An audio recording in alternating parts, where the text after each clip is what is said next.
चल रे, झाली मी रेडी. काय झाली रेडी? हे काय घातलंयस? ते क्लिप लावलेस का? 1500ची पोरगी आहेस तू? हा, लग्न झालं ना, सुधारणा जरा आता. आधी तर तुम्हाला लग्न आधी मी एकदम पोकी वाटायची. पोकी नाही बुक्की देईल तुला एक आता. ऐक ना, माझे 2-3 असे फोटो काढ ना. काय करते आकडी आणि जो घरातला कुठे आहे ग? अरे या ड्रेसिंग वर कोण मंगळसूत्र घालतं काय पण? अरे नाही मी घाल.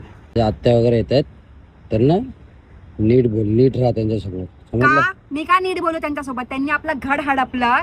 हा काय हो, आमच्या घराचं तुम्ही नाराजगी केली. अरे हा, आमच्या मंद, घरामध्ये तुम्ही भांडण लावला. तुमच्याशी मी नीट बोलू हा म्हणला दा. तू ना बोलायच्या लायकीचीच नाही. चल तिकडे, चल चल. अरे कुठं चालली? जशी ना लव्ह मॅरेज करून पचतवलीये मी. अरेंज मॅरेज केलं असतं तर बरं झालं असतं. मी काय 6 मारलाय का मग? 6 मारलाय का मी म्हणून टिकलीये. तुझ्या कपाळाला पहिला टिकलीला शिक. जास्त बोललो का मी लफडा करेन इथं. हा, लपडा कराल. हे काय कर, जोरात जोरात पट, जोरात पट, जोरात पट. हा बघा बघा,